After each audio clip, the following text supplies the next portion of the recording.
মাগুরায় নির্যাতনের শিকার শিশুটি মারা গেছে। ইন্না লিল্লাহি ওয়া ইন্না ইলাইহি রাজিউন। আসিয়া এমন একটি নাম যা আজ থেকে সবার মনে গেঁথে থাকবে। আমাদের মনে গেঁথে থাকবে তার সাথে ঘটে যাওয়া সেই দুর্ঘটনা। একটা কোমল ফুল তার সুবাস ছড়ানোর আগেই এই দুনিয়া থেকে চলে গেছে। হয়তো সবাই জানেন, হয়তো অনেক মানুষ জানেন না যে আসিয়া আজ এই দুনিয়া থেকে চিরদিনের জন্য বিদায় নিয়েছে। মাগুরায় নির্যাতনের শিকার শিশুটি মারা গেছে। ইন্না লিল্লাহি ওয়া ইন্না ইলাইহি রাজিউন। প্রধান উপদেষ্টা গভীর শোক প্রকাশ করেছেন।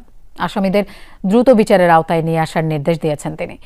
এই যাদের জন্য মেয়েটা দুনিয়া ছেড়ে চলে গেল তাদের নাকি এখনো বিচারই হয় নাই। বাহ বাংলাদেশ। শিশুটির মৃত্যুর তথ্য প্রেস বিজ্ঞপ্তির মাধ্যমে নিশ্চিত করেছে আইএসপিআর। জানায় দুপুর ১টার দিকে ঢাকার সম্মিলিত সামরিক হাসপাতালে চিকিৎসাধীন অবস্থায় শেষ নিঃশ্বাস ত্যাগ করে শিশুটি।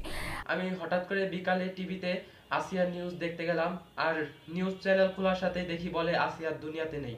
এই কি ছিল এই ছোট্ট একটা মেয়ের জীবনে?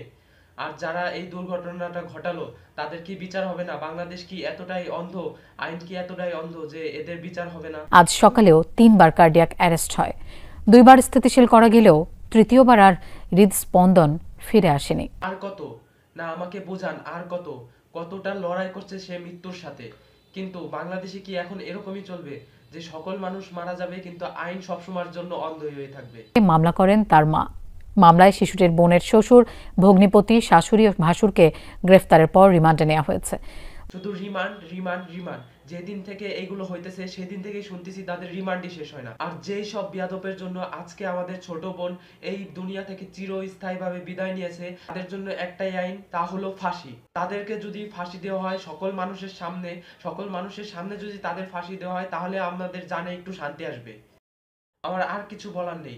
আর কি বলবো, এখন একটাই আশায় আছি যে তাদের কখন ফাঁসি দিবে, না হলে তাদের ডিরেক্ট গুলি করে মারে ফেলবে। আর আপনারা যাদের আইডল মনে করেন তাদের তো একজনকেও দেখলাম না এই পথে। যখন দেখলো আমাদের ছোট বোন আসিয়া মারা গেছে তখন তাদের বিবেকে নাড়া দিছে, তখন দেখি তারা পোস্ট দিছে, কিন্তু তার আগে কোনো পোস্ট শেয়ার বা কোনো খবর শেয়ার কিচ্ছু করে নাই। এরা নাকি বাংলাদেশের ইনফ্লুয়েন্সার।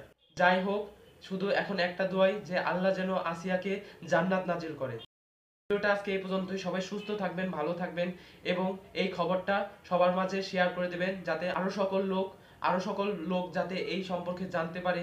এবং যারা বাংলাদেশে আছে, যারা বাংলাদেশের বাইরে আছে, অনেকে যারা বিদেশে আছে তারা অনেকেই জানে না এই বাংলাদেশের এই ঘটনা সম্পর্কে। তাদের ভিতরে এই খবরগুলো ছড়াই দিবেন যাতে তারাও জানতে পারে বাংলাদেশে কি সব চলছে, বাংলাদেশের আইন কিরকম অন্ধ হয়ে রয়েছে, তারাও যাতে এই সব সম্পর্কে জানতে পারে। তো তাদেরকেও এগুলো শেয়ার করে দিবেন যাতে তারাও বুঝতে পারে বাংলাদেশের এখন কি পরিস্থিতি, বাংলাদেশে এখন কি সব চলছে। তো সবাই ভালো থাকবেন, সুস্থ থাকবেন। আল্লাহ হাফেজ।